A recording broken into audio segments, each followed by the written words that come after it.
Joe, Happy New Year. January the 1st, 2019. Just to finish up the thought, and a lot more to come with the peer-to-peer 2019 experiment. There's a website coming with a forum, some very big names in this conversation, content creators on YouTube on both sides of the Flat Earth versus Globe Earth conversation are going to be invited to participate.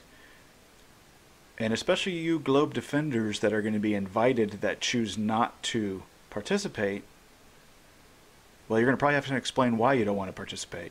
It's going to be very transparent, your invitation and what you are asked to do and to chime in on. Should be fun. Should be a lot of fun. Stay tuned to paulandtheplane.com and this show for the latest. It's going to be a lot of fun. I simply cannot wait. All right, I wanted to get back to the point that Tim, who called in the very end of the first hour, that he brought up. I've been hearing about mud floods. It was probably Dr. John himself about a month ago asked if I had looked into that, and I hadn't. He sent me a bunch of links. I told him I'd get to it. The holidays happened and travel and that sort of thing. And I kind of forgot about it. Just a few days ago, he brought it up again, asked if I'd looked into it. I said, no, I hadn't. I apologized. Thanks for reminding me. Send me a bunch of links. He did. Within the last 24, 48 hours, I've been asked about it by numerous people. It's obviously it seems like to me like the latest thing here in the truth seeking community. There was the jet fuel hoax that was big. Last spring, summer. This seems to be one right now, and I've got a guy on the line. I hope that can kind of clue me in at least on what the conversation is about, and that's Mr. Ron Hagberg. Ron, can you hear me? Hey, Paul, how's it going? I'm doing great. Thank you for reaching out. I saw you over on the Facebook Live feed. Can you help me understand what this mud flood thing is all about? Yes, I've been looking into it for the past couple months. It's very interesting. Something major supposedly happened in the 1800s, the mid-1800s, where like most of the population was wiped out, and there was like some kind of there's a lot of avenues to go down with it, but something major happened in the 1800s. I say before that time there was a different civilization, and like they had way higher technology than we have today, and that people were looking at these old buildings, and there's a lot of these buildings seem to be sunken down in the mud in almost every city in the world. There's floors below the ground level that they would not have built the buildings that way. They sunk for some reason. And there's just a lot of avenues to go down, and you look at orphan trains and foundlings, and they were shipping children all over the world at that time, and it seemed like all the adults were wiped out, and they just reintroduced people into these cities that existed before. It's really a bunch of crazy stuff, but it's wow. a lot of good evidence. You're blowing my mind right now. You're blowing my mind. What does do star forts have something to do with this?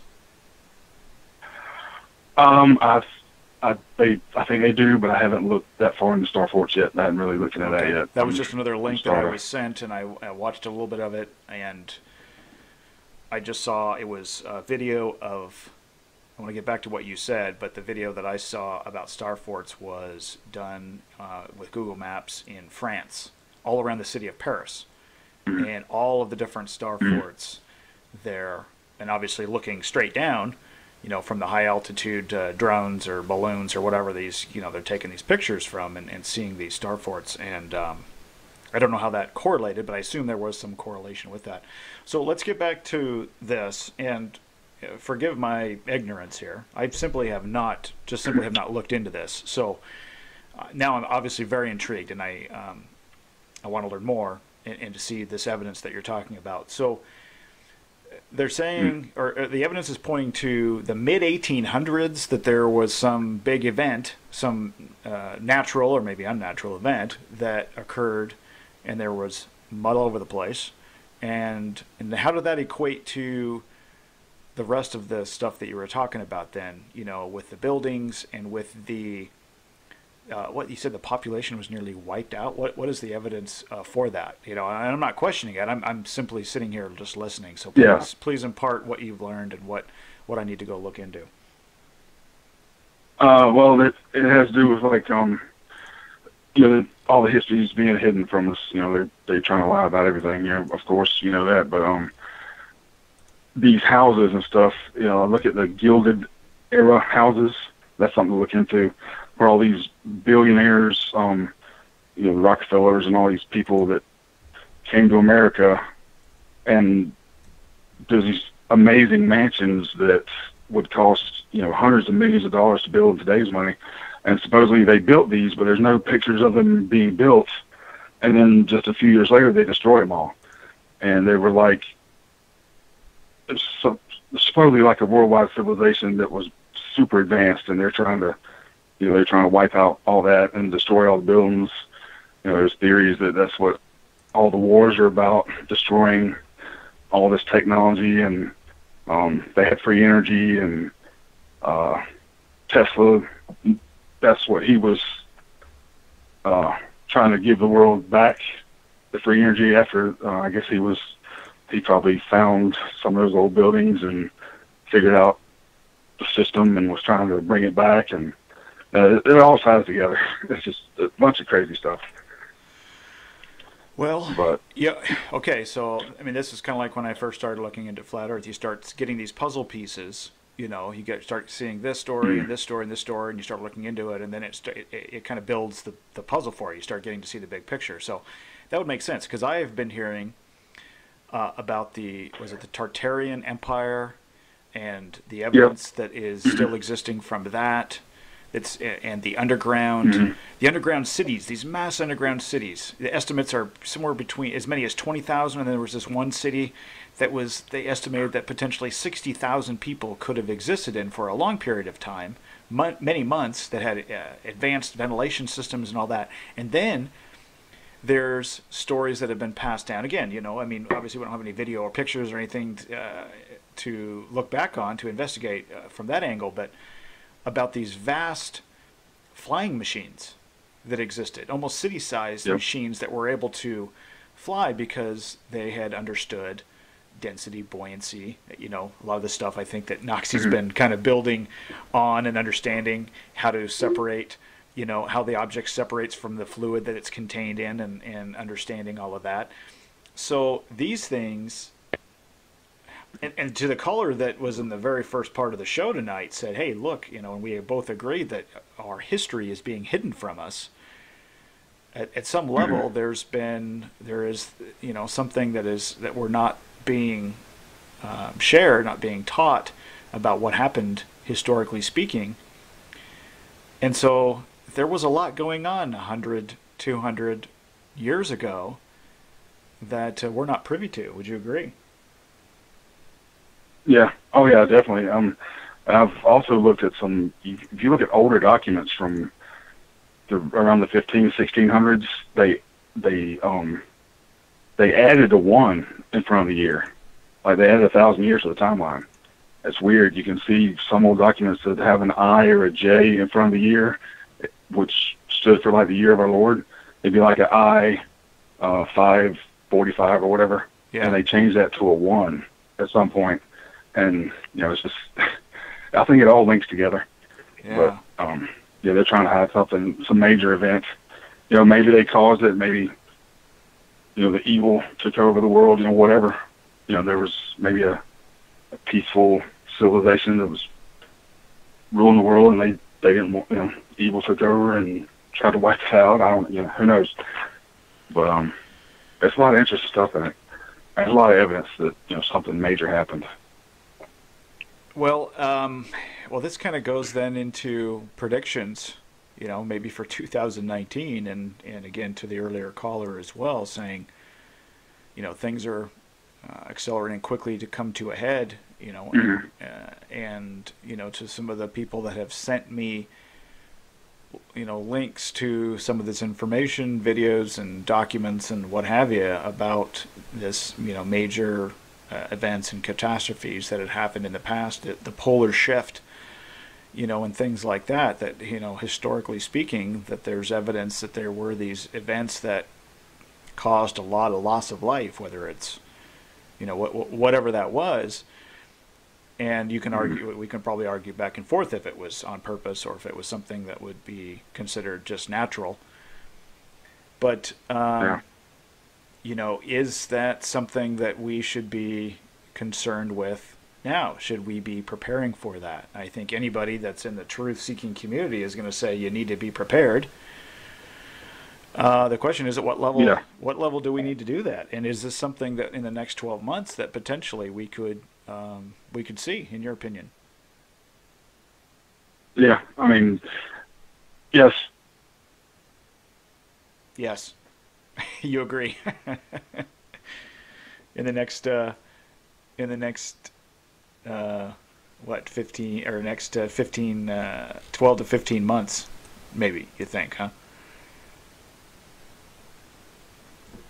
Oh, did I lose you, Ron? Uh-oh. I think we lost Ron. Yep, looks like he got disconnected. Hopefully he'll call back. So, I need to look into this. No question. I want to thank Dr. John, I think, who originally said he was looking into this and asked me what my opinion was, and I had not looked into it and had a lot going on, so I put it on the back burner. And I kind of equate it to probably kind of like flat Earth. And what I mean by that is when you first maybe hear about it, maybe you see it in the mainstream news or you see a video and you're like, that's crazy, that's ridiculous, and you dismiss it, like we all do at the beginning. And then a couple days or a week or a month later, you see it again. Somebody mentions it, whether it's a friend, family member, or just something you see online. And this happens a few times. And eventually you're like, what is this all about? Why is this such a thing now? Right? And then a friend or a family member was like, hey, have you looked into flat Earth? And you're like, all right, this is getting too crazy now. I have to look into this. I think that's what happens to a lot of people. It's this compounding thing. Is this the next thing? And Dr. John, again, we have lots of conversations offline. I'm learning a lot from him about his field and about what he knows when it comes to light traveling through a medium. I think it's very important for us to understand how that works when we're making these long distance observations. But in talking with him, this is something that he said to me, and I'm paraphrasing. He said, I think flat Earth might just be the tip of the iceberg. And I think it has a lot to do, the more I think about this, with our history being changed. And I'd always believed that it was, that there are things in our past that's being hidden from us by the powers that should not be. They don't want us to know the good things that happened in the past because they don't want those to be repeated. Free energy being a big one. I think we can all agree on that at some level, that the keeping free energy hidden keeps us all enslaved. We have to buy fuel. We have to buy electricity. We have to pay for those things. That keeps us enslaved. We rely on them more and more in everything that we do. To somebody discovering how to create their own energy, to do it efficiently and do it for free, would be a threat to all of that. So that in of itself, I think, is something that for sure, in my opinion, is being hidden from us. I think there's lots of evidence to show that there were some major scientific discoveries, I'd say somewhat recently, in what I think is our known civilization. Now I'm starting to question about how these timelines that were taught in school, in our textbooks. Anyway, that's kind of where my head's at. Ron, I see you're back on the line. So Sorry, we kind of got cut off there. I'm not sure if that was your end or mine. But I was asking you about if you think that, here, 2019 and on the calendar that most people are going to follow, we start today. And do you think this is something that is going to reveal itself in the next 12 months, rear its ugly head? I mean, things are happening fast, it seems like. Yeah, I definitely think something big's coming. I mean, I hope it's going to be good. Yeah, that's all we can do is try to wake people up, keep waking everybody up, and maybe we can. I mean, it seems like something bad could be coming, but hopefully not. Hopefully we can change it. Well, I think that's why you and I and a lot of people listening do what we do. Is we want people to wake up and to think about this, to spend some time, looking at the information and thinking critically. I think the experiment, that very public experiment from A to Z that Dr. John's going to be doing and involving a lot of people, that's really what his whole vision is for people that are sitting on the fence, for the people that are claiming indifference, that it doesn't matter. I mean, that in and of itself, at the risk of kind of going on a tangent here, the people that say, does this really matter, the shape of the world? That bothers me that they would take that approach, because this is just my personality, I guess, is that if I thought that somebody was lying to me, and you have to admit, if you're sitting on the fence and you're saying, yeah, it could be flat, it could be globe, it doesn't matter, that means that all of your life and everything that you've been taught about the globe and what you're told potentially is a lie, and that doesn't bother you. Why would somebody, and again it gets down to the why would they hide that? But if you're willing to admit, at least at one level, that perhaps you've been lied to about the shape of the world, there's got to be something inside you that says, that pisses me off. First of all, I'm angry, and then secondly, why do they want to? If it doesn't matter what the shape of the world is, then why are we only told one thing? Why aren't we presented both sides? You know what I mean? Oh yeah, absolutely. Yeah. Oh yeah, exactly. I mean, everybody should be pissed off about it. Everybody should be wanting to know why we're being lied to. I mean, because we're definitely being lied to. I mean, I don't see how anybody in their right mind could look at some of the stuff NASA puts out and thinks it's real. I mean, it's just not the level of like brainwashing that's been going on. I mean, before I got into flat Earth, I never really thought about it. I wasn't really a glober. I mean, I didn't really think about it. You taught that as a kid, and you just go on with life, and you work, and you pay bills, and you don't really think about it. You watch TV, and exactly, they're going to keep you it just kind of kept in the dark. Yeah, just a distraction of itself is a key part of the whole strategy. I think give them bread and circuses, and they will not revolt. That whole premise. And I'm talking, and so we're talking to people right now. I'm not talking about those of you that believe we live on a globe. That's fine. I understand. You believe that. That's what you want to believe. That's great. More power to you. That's fine. I'm talking about the people that have looked into the flat Earth versus globe Earth conversation, argument, and looked at the evidence and said, yeah, there's a lot. Okay, it might be flat. They understand that there's a lot of problems with the heliocentric model. There's a lot of problems with reconciling with what we are told, and between versus what our personal observations are and what some of the scientific evidence says. Those are the people that say, does it really matter? Those are the ones that I'm speaking to now, because that's something that I can't understand that. I understand if your belief says that it's a globe and you want it to remain a globe, and that's fine, and you're not going to look at flat Earth. That's fine. That's your right, and more power to you. It's the ones that have taken that step and looked at it and now said, okay, maybe it is, but I don't care, or it doesn't matter. I have a real problem with that, and I'm kind of in my soapbox here, so my apologies. Oh yeah, I feel the same way. I mean, and even the ones that I know, some of these that have looked into it and are still fighting against it. I mean, there's no way they can't see it. I mean, it's almost impossible that. Yeah, you're right. People can, they can at least look at some of the stuff we're presenting and say, oh, you might have a point, but they won't even do that. Yeah, Bill 13 in the TFR chat is spot on. Why people take the things they teach us is 100% correct, and laugh at us if we say we don't believe them. You're right. Yeah, I mean, they understand the powers that should not be have got us pegged. They know how our brains work. They know how we know this, the herd mentality. They know if they can continue to keep us, if they can keep us distracted. First of all, you get us early, you get us when we're young, and get it reinforced throughout our lives, and get other people to laugh at you if you go outside that. Then they can definitely keep it contained, and minimize it and lower the impact. They've got us pegged. They know how sociology and our psychology and all of that works.